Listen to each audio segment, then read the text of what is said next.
Hello everyone. आज हम आपको बताने वाले हैं बहुत ही इंपॉर्टेंट टॉपिक। पूरे ऑर्गेनिक में टोटल 7 रूल्स हैं। उनमें से एक है anti Markovnikov's rule. Markovnikov's rule आपने पढ़ा होगा, उसका ये जस्ट अपोजिट है, ये एडिशन होता है मार्कोनिकॉफ के अगेंस्ट, अपोजिट, इसलिए इसको बोलते हैं एंटी मार्कोनिकॉफ्स रूल। कहाँ एप्लीकेबल है और उससे रिलेटेड सारी चीजें हम बताएंगे आपको। फ्री रेडिकल मैकेनिज्म में यह आता है एंटी मार्कोनिकॉफ्स रूल। इसको पेरोक्साइड रूल भी बोलते हैं या खराश इफेक्ट भी बोलते हैं। पेरोक्साइड रूल इसलिए बोलते हैं बिकॉज ये ऑर्गेनिक पेरोक्साइड के प्रेजेंस में रिएक्शन होती है। जनरली जो कंपाउंड है वो है benzoyl peroxide. Now what is anti Markovnikov's rule? पहले रूल देख लेते हैं। During the hydrobromination of unsymmetrical alkene in presence of peroxide, the hydrogen atom goes to that carbon atom having less number of hydrogen atoms. Markovnikov rule recall कीजिए, उसमें attacking reagent का positive part या hydrogen कहाँ जाता है? जहां hydrogen ज्यादा है। और यहां पर हाइड्रोजन कहाँ जाएगा? उस कार्बन पर, डबल बॉन्डेड कार्बन पर ही एडिशन होना है, तो डबल बॉन्डेड कार्बन में जिस कार्बन पर हाइड्रोजन कम है वहां जाएगा हाइड्रोजन। यह है एंटी मार्कोनिकॉफ्स रूल। देखिए, ये अनसिमेट्रिकल अल्कीन लिया प्रोपीन, इसके ऊपर कर रहे हैं HBr का एडिशन। रिएक्शन होगी ऑर्गेनिक पेरोक्साइड के प्रेजेंस में।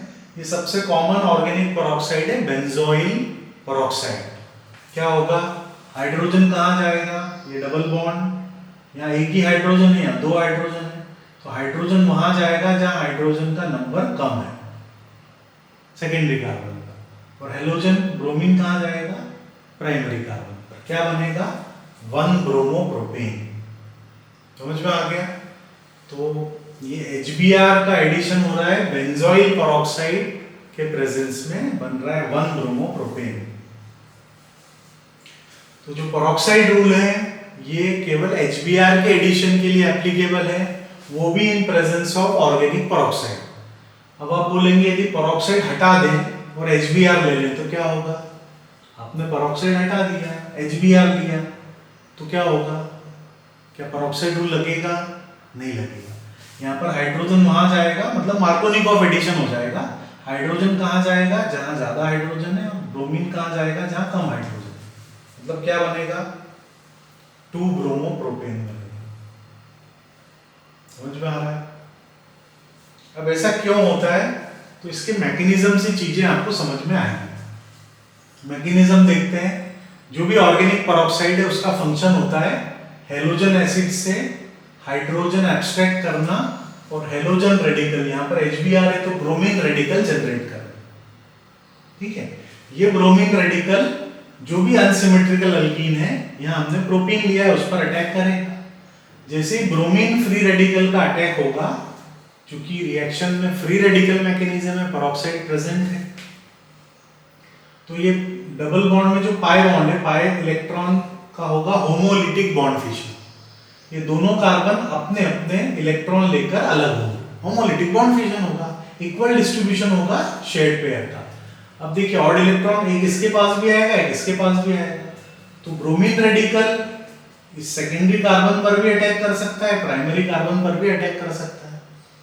जब अटैक होगा, यदि ये सेकेंडरी पे जाता है तो इसका इलेक्ट्रॉन तो इसके पास है ही, इसके पास जो इलेक्ट्रॉन था और ब्रोमीन के पास जो इलेक्ट्रॉन था उससे बॉन्ड बन गया। तो एक ऑप्शन ये है, बनेगा प्राइमरी फ्री रेडिकल। और दूसरा ऑप्शन, ब्रोमीन यदि अटैक करता है इस प्राइमरी कार्बन पर तो सेकेंडरी फ्री रेडिकल बनेगा। तो ये दोनों फ्री रेडिकल बनने के चांसेस हैं। ये प्राइमरी फ्री रेडिकल है क्योंकि प्राइमरी कार्बन पर ऑड इलेक्ट्रॉन है।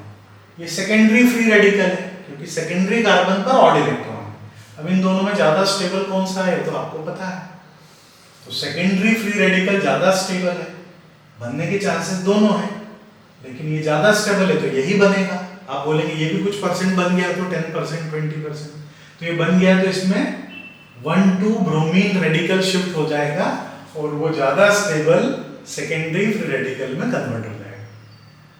आ रहा है समझ में? तो ये मैकेनिज्म के ऊपर सारी चीजें डिपेंड करती हैं। सेकेंड स्टेप में क्या होगा, फर्स्ट स्टेप में जो सेकेंडरी फ्री रेडिकल था वो ज्यादा स्टेबल था, वो बना। अब हेलोजन का एडिशन तो हो चुका है, अब क्या चाहिए इसको, हाइड्रोजन चाहिए, अपन HBr का एडिशन करना है। ब्रोमीन का एडिशन हो चुका है, हाइड्रोजन रेडिकल चाहिए, तो फिर से ये फ्रेश HBr मॉलिक्यूल से रिएक्ट करेगा, इसमें फिर से होमोलिटिक बॉन्ड फिशन होगा, ये हाइड्रोजन रेडिकल एब्स्ट्रैक्ट कर लेगा, ये जुड़ जाएगा यहाँ पर, और ब्रोमीन रेडिकल जनरेट हो जाएगा। इस तरह से बनता है 1-ब्रोमोप्रोपेन। आ रहा है समझ में? तो मैकेनिज्म के ऊपर चीजें डिपेंड करती हैं। अब सवाल आपके मन में उठता है कि हेलोजन एसिड 4 होते हैं, HF, HCl, HBr, HI, तो ये जो पेरोक्साइड रूल है केवल HBr के लिए ही क्यों एप्लीकेबल है पेरोक्साइड के प्रेजेंस में? तो देखिए, हम बात कर रहे हैं, इसको ले जा रहे हैं थर्मोडायनेमिक्स से रिलेट कर रहे हैं। थर्मोडायनेमिक्स में आपने स्पॉन्टेनियस प्रोसेस पढ़ा होगा। स्पॉन्टेनियस प्रोसेस उस प्रोसेस को बोलते हैं जो अपने आप एक गिवन डायरेक्शन में रन होता है। और स्पॉन्टेनियस प्रोसेस के लिए 3 फेवरेबल कंडीशंस हैं। सबसे पहली है डेल H नेगेटिव, मतलब रिएक्शन एक्सोथर्मिक होना चाहिए। दूसरा डेल S पॉजिटिव, यानी सिस्टम की एंट्रोपी बढ़नी चाहिए। तीसरा change in free energy negative, मतलब फ्री एनर्जी नेगेटिव यानी डिक्रीज होनी चाहिए। ये 3 फेवरेबल कंडीशन। हम इनमें से केवल एक कंडीशन लेकर चल रहे हैं इस मैकेनिज्म के लिए, डेल H का नेगेटिव होना। अब ये रिएक्शन 2 स्टेप में होती है। पहली स्टेप में फ्री रेडिकल बन रहा है, secondary free radical. Second step में HBr का अटैक हो रहा है, या हेलोजन रेडिकल HBr जो भी हेलोजन एसिड है उससे रिएक्शन हो रही है, ऐसा मान लीजिए। यदि आप HF लेते हैं तो फर्स्ट स्टेप इजीली हो जाएगी क्योंकि ये एक्सोथर्मिक है, लेकिन सेकेंड स्टेप देखिए यहाँ पर एंडोथर्मिक है, तो फर्स्ट स्टेप होने के बाद सेकेंड स्टेप पॉसिबल नहीं है, रिएक्शन फर्स्ट स्टेप के बाद रुक जाएगी।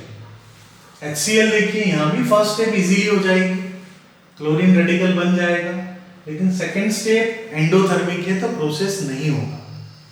HBr में देखिए, फर्स्ट स्टेप सेकेंड स्टेप दोनों एक्सोथर्मिक है, तो स्पॉन्टेनियसली रिएक्शन हो जाती है।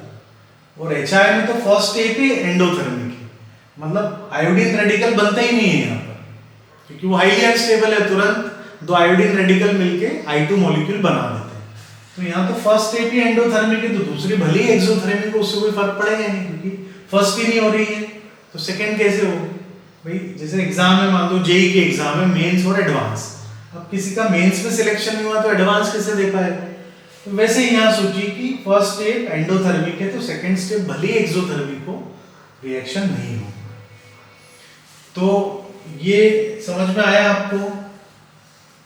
एंटी मार्कोनिकॉफ्स रूल HBr के लिए ही क्यों एप्लीकेबल है, only in presence of peroxide. तो उसका रीजन आपको बता दिया।